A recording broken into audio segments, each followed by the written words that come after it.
छोटे से समय के अंतराल पर इतना विशाल जन समूह देखने को समाज का मिल रहा है तो निश्चित रूप से अंदर से पीड़ा है, दर्द है, कष्ट है।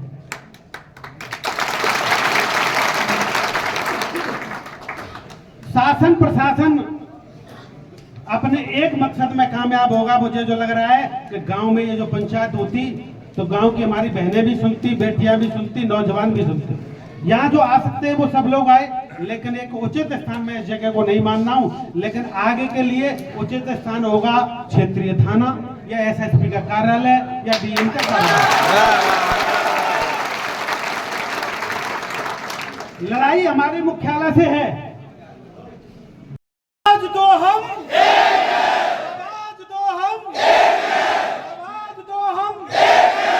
हर जोर जुल्म की टक्कर में संघर्ष, हर जोर जुल्म की टक्कर में,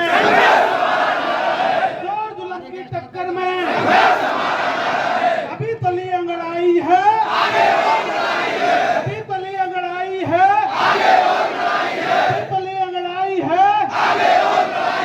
इंकलाब जिंदाबाद, इंकलाब जिंदाबाद, इंकलाब जिंदाबाद। बहुत बहुत धन्यवाद सभी का।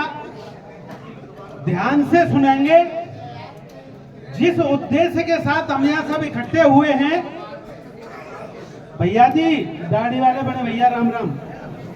मैं सभी अपने बड़ों को चरण स्पर्श करते हुए प्रणाम करता हूँ, अपने हम उम्र को प्यार करता हूँ और सबसे निवेदन करता हूँ कि हम जिस उद्देश्य के साथ यहाँ इकट्ठे हुए हैं वो उद्देश्य से हम लोग भटक न जाएं। हमारे बीच में इस क्षेत्र के ऊर्जावान, यशस्वी, वर्तमान योगी सरकार के कद्दावर विधायक ठाकुर मेघश्याम सिंह जी भी आ चुके हैं।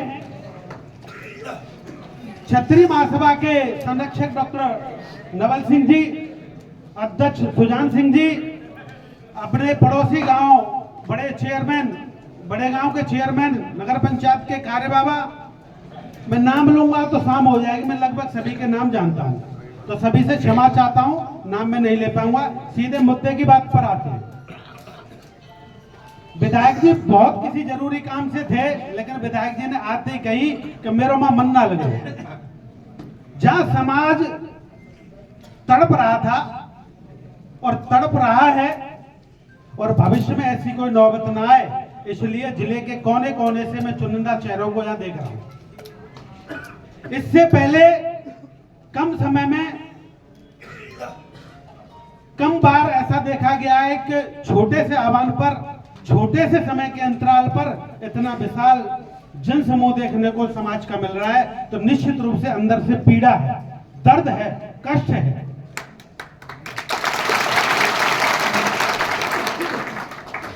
शासन प्रशासन अपने एक मकसद में कामयाब होगा। मुझे जो लग रहा है कि गांव में ये जो पंचायत होती तो गांव की हमारी बहनें भी सुनती, बेटियां भी सुनती, नौजवान भी सुनते। यहाँ जो आ सकते हैं वो सब लोग आए, लेकिन एक उचित स्थान में इस जगह को नहीं मानना हूँ। लेकिन आगे के लिए उचित स्थान होगा क्षेत्रीय थाना या एसएसपी का कार्यालय या डीएम का कार्यालय। लड़ाई हमारे मुख्यालय से है।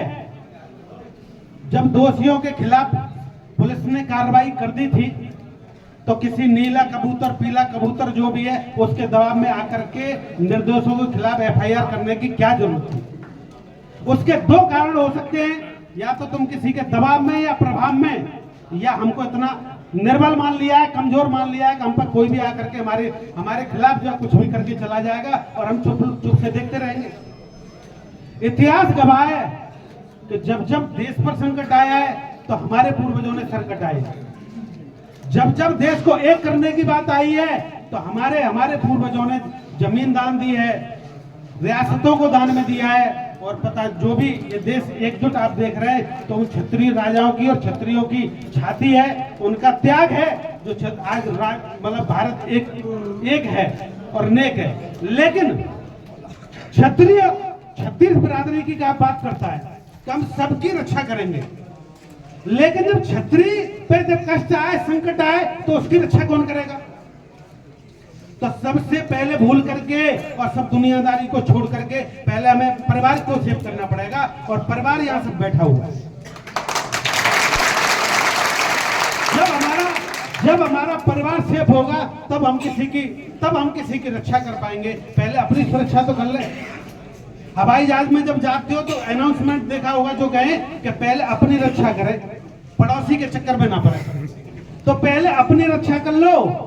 इन पड़ोसियों की रक्षा तो हमारे पूर्वज आज तक करते ही चले आ रहे हैं, लेकिन आज की तारीख में हम लोग कमजोर हो गए। तो कोई किसी अन्य बिरादरी से, सवर्णों को छोड़ करके जो अन्य दिशा में भटक रहे हैं, कोई एक व्यक्ति कहने वाला नहीं है उस समाज में से कि मतलब इन पे अत्याचार हो रहा है तो हम इनके साथ हैं। लेकिन क्षत्रिय बीच में कूदता है, किसी भी अन्य बिरादरी पर जब अत्याचार होता है तो बीच में आकर के कूदता है कि ये तूने गलत किया है, चाहे वो हमारे समाज का व्यक्ति क्यों हो। तो साथियों, बुजुर्गों, नौजवानों, गांठ बांध लो। भविष्य में भी फर्जी आपको हरिजन एक्ट जो SC ST के मुकदमे नहीं झेलने, तो इस लड़ाई को इतनी ऊंचाइयों पर ले जाना है तो किसी की हिम्मत ना हो कि हमारे खिलाफ।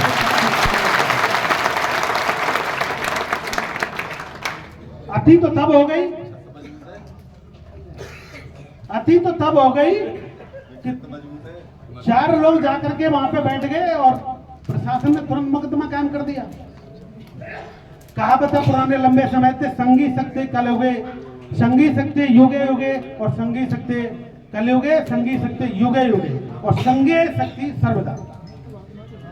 तो हमको एकजुट रहना है और आगे की रणनीति तय करना है। मैं उसी मुद्दे पर आ रहा हूं कि इस लड़ाई को आज हमने पंचायत कर ली, पता चली कि हुआ कुछ है ही नहीं। आदरणीय विधायक जी हमारे बीच में है, आपके नेतृत्व में, बाबा साहब हमारे बीच में आपके नेतृत्व में, बार एसोसिएशन के अध्यक्ष हमारे बीच में उनके नेतृत्व में, डॉक्टर नवल सिंह जी संरक्षक क्षत्रिय महासभा के हमारे बीच में उनके नेतृत्व में, और आपको सुजान सिंह जी हमारे बीच में उनके नेतृत्व में, छियाराम जी हैं हमारे बीच में उनके नेतृत्व में, अटल भैया हैं हमारे उनके नेतृत्व में, और आपको जो लगता है समाज के लोग आपकी बात को रख सकते हैं, उन सबके नेतृत्व में वो जो आवाज दें, उस आवाज जो सुन ले आपके कानों में जो जाए, उसको जो गांठ बांध लेना, उसको संविधान मान लेना और पीछे नहीं हटना। लड़ाई इतनी आसान नहीं है कि हम आज यहाँ पंचायत कर ले। हमारी पंचायत कोई जो है डिस्टर्ब कर दिया, बाठी गांव में करते, अगली पंचायत का जो स्थान रखे, मेरा ऐसा मानना है कि थाने का रखा जाए, जिला मुख्यालय का रखा जाए, ये DM कार्यालय का रखा जाए, घेराव करेंगे उनका, क्या दिक्कत है। जेल ही तो जाना है। जब हमारे 42 भाई जाएंगे तो 4200 भी जाएंगे, 4 लाख भी जाएंगे।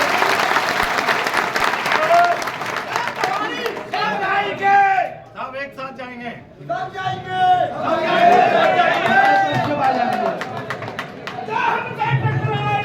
चूर चूर हो जाएगा, हमसे टकराएगा, चूर चूर हो जाएगा।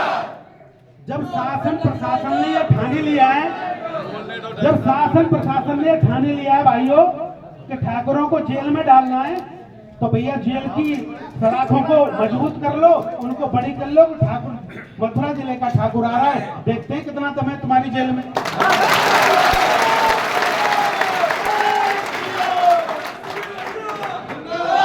इस झूठे केस में 42 निर्दोष भाइयों को जेल नहीं जाने देंगे। क्या आप सब लोग तैयार हैं? आप लोग सब तैयार हैं? 42 जाएंगे तो हम सब लोग भी जेल जाने के लिए तैयार हैं। मैं ज्यादा समय न लेते हुए अपनी तरफ से आश्वस्त करता हूं कि समाज के जो लोग निर्णय लेंगे अगली पंक्ति में पाऊंगा, पीछे नहीं हटूंगा। इसी के साथ सभी को प्रणाम और रणनीति तैयार कर ले, उसी के हिसाब से काम करें।